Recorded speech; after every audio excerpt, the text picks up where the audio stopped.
দাঁড়িয়ে আছি নাথুলাতে, বিশাল বরফ পড়েছে আর খুব সুন্দর ভিউ। বন্ধুরা, এটা হলো আমার সিকিম ডায়েরির 4th পার্ট। তো এই পার্টে আমি সমস্ত কিছু আরেকবার ডিটেলসে আলোচনা করে দিতে চাই যে আমাদের সিকিম ট্যুরে কি খরচা পড়েছিল। তো চলুন আমার সাথে থাকুন। তো আমরা প্রথমে বলে নিই যে আমরা কোন কোন জায়গা ঘুরেছিলাম। আমরা হচ্ছে নর্থ সিকিম আর ইস্ট সিকিম ঘুরেছিলাম, আর সাথে ছিল গ্যাংটক আর এমজি মার্গ, ওটা তো থাকেই। তো নর্থ সিকিমের আমরা কোন কোন জায়গা ঘুরেছিলাম সেগুলো হচ্ছে 0 পয়েন্ট, লাচুং, আর তার সাথে ছিল ইয়ামথাম ভ্যালি। আর এইদিকে ছিল হচ্ছে ইস্ট সিকিমের নাথুলা পাস, বাবা মন্দির, চাঙ্গু লেক। আর এই প্যাকেজটা ছিল 4 নাইট 5 ডেজের, আর এইটার জন্য আমাদের খরচ পড়েছিল 6500 টাকা। এবার বলে নিই, নর্থ সিকিমের 0 পয়েন্ট ঘোরার জন্য আরও 400 টাকা করে এক্সট্রা লেগেছিল। সেরকমই ইস্ট সিকিমের নাথুলা ঘোরার জন্য 400 টাকা করে এক্সট্রা লেগেছিল। তো টোটাল প্যাকেজটা দাঁড়ায় 7300 টাকা। আর বাকি যেটা আমরা দুর্গাপুর থেকে শিলিগুড়ি পৌঁছেছিলাম, আর আবার শিলিগুড়ির থেকে আমরা গ্যাংটক পৌঁছেছিলাম ট্রেকারে বা কারে, তো তার জন্য যে খরচাটা হয় মোটামুটি ধরে রাখুন ওইটাও একটা 3000 টাকার কাছাকাছি হয়ে থাকে। তো সেইটা নিয়ে মোটামুটি 10-10.5 টাকার মতো এই প্যাকেজটার খরচা পড়েছিল 4 নাইট 5 ডেজের। আর ডেসক্রিপশন বক্সে ট্রাভেল এজেন্সির নাম্বারটা দেওয়া রইলো। এবারে বলে নিই সিকিম আসার আগে কী করতে হয়। যেমনি ধরুন, যদি ট্রাভেল এজেন্সির সঙ্গে আপনি আগে কথা বলে থাকেন তাহলে তাকে একটু আপনার ভোটার কার্ড আর ফটো পাঠিয়ে রাখবেন, তাহলে এরা পারমিটগুলো আগের থেকেই করে রাখবে। কারণ 0 পয়েন্ট আর নাথুলা পাস যাওয়ার জন্য একটা করে আলাদা পারমিট করতে হয়। আর তাছাড়াও বলে রাখি, 0 পয়েন্টে যাওয়ার টাইমে তার আগে কর্পূর একটু ক্যারি করবেন, কারণ ওখানে একটু অক্সিজেনের প্রবলেম হয়ে থাকে, হাইটটা অনেক বেশি তার জন্য। আর নাথুলাতেও সেই সেম, ওখানে একটু কর্পূর ক্যারি করবেন। অনেকের ক্ষেত্রে অক্সিজেনের প্রবলেম হয়ে থাকে, বাচ্চাদের একটু প্রবলেম হয়ে থাকে, কারণ নাথুলা পাসও প্রায় 14,000 ফিট উচ্চতায় অবস্থিত। তার জন্য ওইসব জায়গায় একটু কর্পূর, কেউ অক্সিজেনও ক্যারি করেছে, তো আপনারাও করতে পারেন। আর এছাড়াও ঠান্ডার জিনিসপত্র আপনারা যদি ক্যারি করে না আনেন তো নাথুলা পাসের আগেও পেয়ে যাবেন, আর এছাড়াও 0 পয়েন্টের আগেও পেয়ে যাবেন। এবার একটু বলে নিই কীভাবে ট্রাভেল এজেন্সিরা আপনাদেরকে ঘুরতে নিয়ে যায়। যেমনি প্রথম দিনে আপনি ধরুন পৌঁছালেন গ্যাংটক ওই দুপুরও হয়ে যাবে শিলিগুড়ির থেকে। যদি শিলিগুড়িতে কোনো সময় যদি আপনি সকাল 6টা-7টার সময় পৌঁছান, আমরা পৌঁছলাম সকাল 6টা-7টা, তো সেখান থেকে এই মোটামুটি গ্যাংটক আসতে ওই 1:30, 2 বা 3টে বেজে যাবে। তো সেই দিন আপনারা ওখানে রেস্ট করলেন, খাওয়া দাওয়া করলেন। হ্যাঁ, আর এর মধ্যেই সমস্ত কিছু ডেট আছে, মানে খাওয়া দাওয়া সমস্ত কিছু। তো সেই দিনকে আপনারা ওখানে খাওয়া দাওয়া করলেন। তার পরের দিন সকালবেলা ওরা ব্রেকফাস্ট করিয়ে লাচুংয়ের উদ্দেশ্যে বেরিয়ে পড়বে, আর রাস্তায় একটা জায়গায় দাঁড়িয়ে সেখানেও আমাদেরকে লাঞ্চটা করিয়ে দেবে, কারণ লাচুং যেতে মোটামুটি সন্ধে হয়ে যায়। তো সেই দিনে সেইখানে লাচুংয়ে গিয়ে একটা হোটেল দেবে, সেই হোটেলে আপনারা স্টে করবেন এবং সেখানেও খাওয়া দাওয়া দেওয়া হবে। তার পরের দিন সকালবেলায় 0 পয়েন্টের উদ্দেশ্যে বেরিয়ে পড়বেন, কিন্তু খুব সকাল সকাল বেরোতে হয় 0 পয়েন্টের উদ্দেশ্যে, প্রায় 6টার দিকে। তারপরে সেখানেও ব্রেকফাস্ট করিয়ে আমাদেরকে ছাড়া হবে। তারপর সেখান থেকে যখন ব্যাক করে আসবেন দুপুরবেলার দিকে, তো সেইখানে আমাদের আবার লাঞ্চ হবে। লাঞ্চ হয়ে আপনারা বেরিয়ে পড়বেন গ্যাংটকের উদ্দেশ্যে। এটা হলো সেকেন্ড দিনের যে ট্যুর প্ল্যানটা। তার পরের দিন আপনারা আবার বেরিয়ে যাবেন সকালবেলায় নাথুলার জন্য। নাথুলার জন্য সেম, সকালবেলা ব্রেকফাস্ট করে আপনারা বেরিয়ে পড়বেন নাথুলার উদ্দেশ্যে। তারপরে একটা জায়গায় স্টে করবে, ওখানে খাওয়াবে। তারপরে নাথুলা আপনারা ঘুরবেন, তারপরে ব্যাক করে আবার গ্যাংটকে আপনাদেরকে ছেড়ে দেবে। আর তার পরের দিন সকালবেলা আপনাদের প্যাক করে বেরিয়ে পড়তে হবে। এটাই হচ্ছে 4 নাইট 5 ডেজের একটা প্যাকেজ। তো চলুন আমার সাথে থাকুন, কেমন লাগছে জানাবেন। বন্ধুরা, আরেকটা কথা বলে নিই, আপনারা নিজেরাও যেতে পারেন। যদি ট্রাভেল এজেন্সির সাথে যদি না যান তাহলেও কোনো অসুবিধা নেই। আমরা ওখান থেকে ডাইরেক্ট শিলিগুড়ি পৌঁছালেন, যেখান থেকে আপনারা আসছেন আসুন, কোনো অসুবিধা নেই। শিলিগুড়ির থেকে আপনারা ট্রেকার ভাড়া করলেন 400 টাকা করে পার হেড পড়ে। তারপরে আমরা গ্যাংটক পৌঁছালেন, আর গ্যাংটকে গিয়ে বাজরা বলে একটা স্টেশন আছে, বাজরা স্টেশন, সেখান থেকে আমরা সব রকম ঘোরার গাড়ি পেয়ে যাবেন। সেটা হচ্ছে নর্থ সিকিম বলুন আর ইস্ট সিকিম বলুন, আরামসে ওখানে গাড়ি বুক করে নিলেন। হ্যাঁ, তো আরামসে ওখানে বা ওখানে গিয়ে শেয়ার গাড়িও আপনারা পেয়ে যাবেন।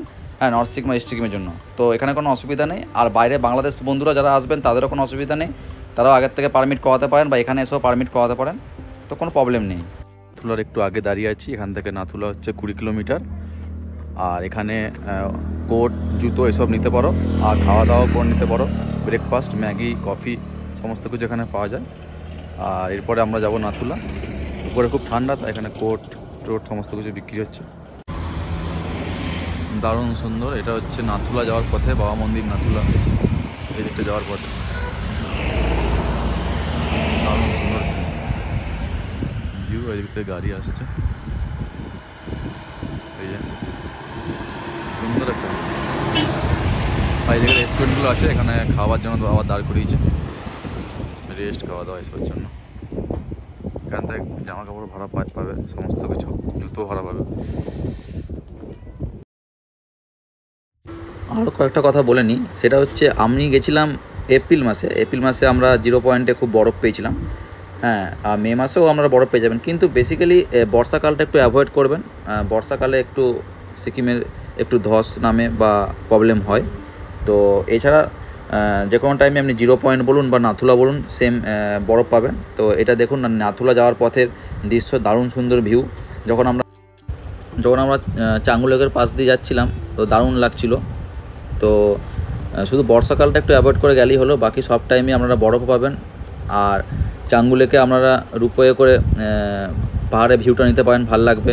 ইয়াক আছে, ইয়াকের পিঠেও চাপতে পারেন, ভাল লাগবে। ওটা পার হেড মনে হয় 150, 200, 100 এরকম করে ইয়াকে নেয় চাপার জন্য।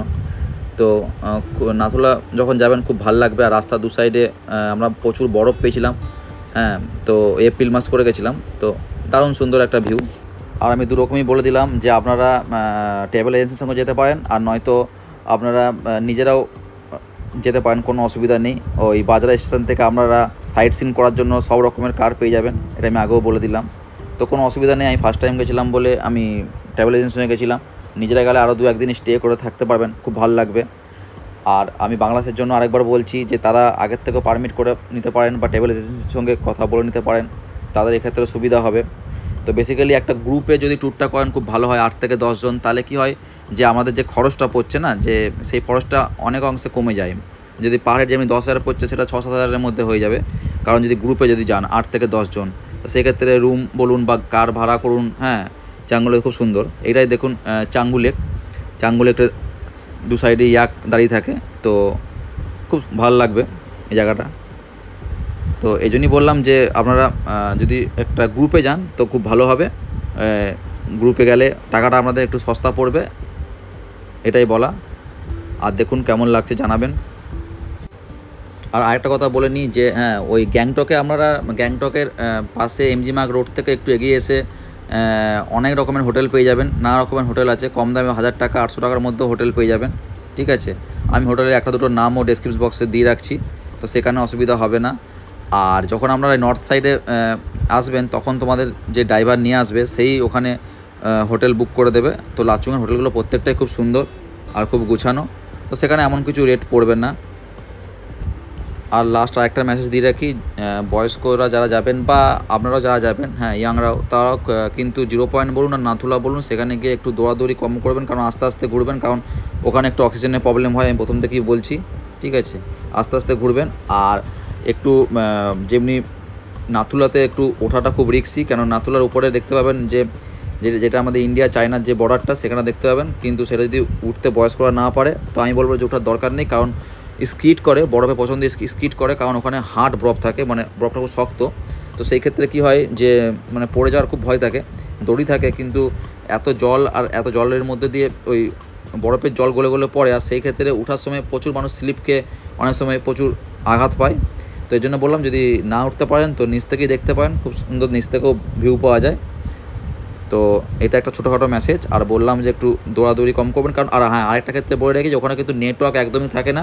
যেখানে আপনারা গাড়ি ছেড়ে যাবেন সেইখানেই আমরা এসে আবার নাথুলাতে ব্যাক করে আসবেন, সেখানেই গাড়ি দাঁড়িয়ে থাকবে। 0 পয়েন্টও সেম, ড্রাইভার যেখানে আপনাকে গাড়ি দাঁড় করিয়ে থাকবে, তো সেইখান নিয়ে আবার ব্যাক করে আসবেন। নাথুলাতে একটু বেশি ভিড় হয়, তো ওই জন্য নাথুলার ক্ষেত্রে বলে দিলাম। এই দেখবেন আমাদের সঙ্গে যারা যারা গেছে তার একটু প্রবলেম হচ্ছিলো, ওই কর্পূর নিচ্ছিল। এই যে এইটা হচ্ছে আপনি এই রোডটা ধরেই আপনি উপর দিয়ে উঠতে পারবেন, যেখানে চায়নার আর ইন্ডিয়ার যে বর্ডারটা দেখতে পাবেন। কিন্তু দেখুন দু সাইডে প্রচুর বরফ। আর সঙ্গে একটু এখানে গেলে তো আমি ফার্স্টই বললাম যে জুতো আর জ্যাকেট ক্যারি করবেন, নাহলে আমরা একটু প্রবলেমে পড়েছিলাম। হাতেও গ্লাভস পরে থাকবেন, কারণ ঠান্ডাটা এখানে প্রচুর পরিমাণে। তো এগুলি ছোটোখাটো কিছু মেসেজ দেওয়ার ছিল। আর এটা হচ্ছে যে বর্ডারটা ইন্ডিয়া আর চায়নার, খুব সুন্দর দেখতে পাবেন। এদিকে ফ্লোন দাঁড়িয়ে আছি নাথুলাতে, বিশাল বরফ পড়েছে আর খুব সুন্দর ভিউ উপর থেকে, বর্ডারটাও দেখা যাচ্ছে, খুব সুন্দর, দারুণ।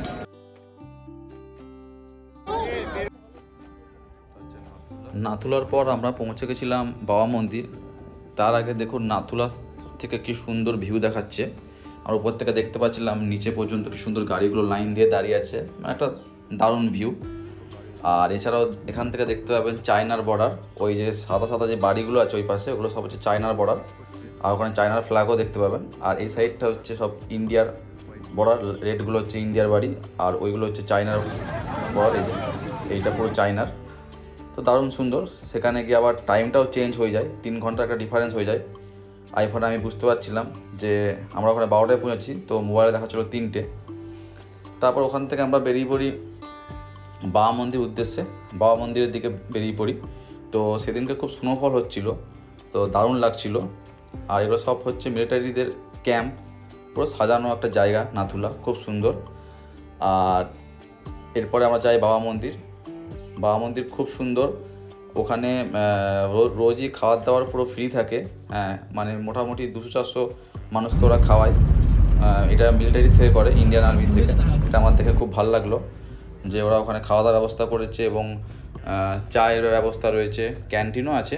কিন্তু খুব সুন্দর দেখলাম, প্রচুর মোটামুটি 400-500 লোককে তো এমনি চোখের সামনেই দেখছিলাম খাওয়া দাওয়া করাচ্ছে, রাইস, চানা মশলা, রুটি, সমস্ত কিছু।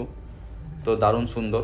ওখানে একটা জিনিস দেখে খুব মন ভরে গেল, ইন্ডিয়ান ফ্ল্যাগটা খুব সুন্দর, দারুণ সুন্দর। আর হরভজন সিংয়ের যে মূর্তিটা ওখানে ছবি আছে, এটা খুব সুন্দর লাগলো। এটা হচ্ছে নিউ বাবা মন্দির। ওল্ড বাবা মন্দিরটা জুলুক হয়ে যেতে হয়, তো ওল্ড বাবা মন্দিরটা আমরা যাইনি। ওল্ড বাবা মন্দিরটা এখান থেকে আরও একটু প্রায় 10 থেকে 15 কিলোমিটার দূরে অবস্থিত। তো ওটা যদি জুলুক হয়ে কোনো টাইম আমরা আসে তো সেখানেই দেখতে পাবেন, সেই সাইড দিয়ে গেলে। তো আমরা নিউ বাবা মন্দিরটা গেছিলাম। আর এখান থেকে আমরা চলে গেছিলাম চাঙ্গু লেকটা খুব সুন্দর। আর সেদিনকে স্নোফল শুরু হয়ে গেছে বাবা হরভজন সিং মন্দির। এখানে আমরা যাচ্ছি দেখার জন্য, প্রচণ্ড জোরে হচ্ছে বাবা মন্দির।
আর বন্ধুরা, এটা হলো চাঙ্গু লেক, খুব সুন্দর।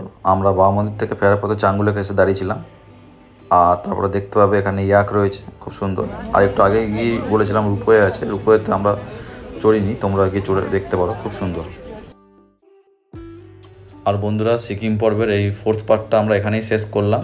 আর লাস্টে কীভাবে আমরা বাড়ি ফিরলাম সেটাও আমরা দেখাবো। ওটাই হবে আমাদের সিকিম ডায়েরির শেষ পার্ট। তো কেমন লাগছে জানাবেন, ধন্যবাদ।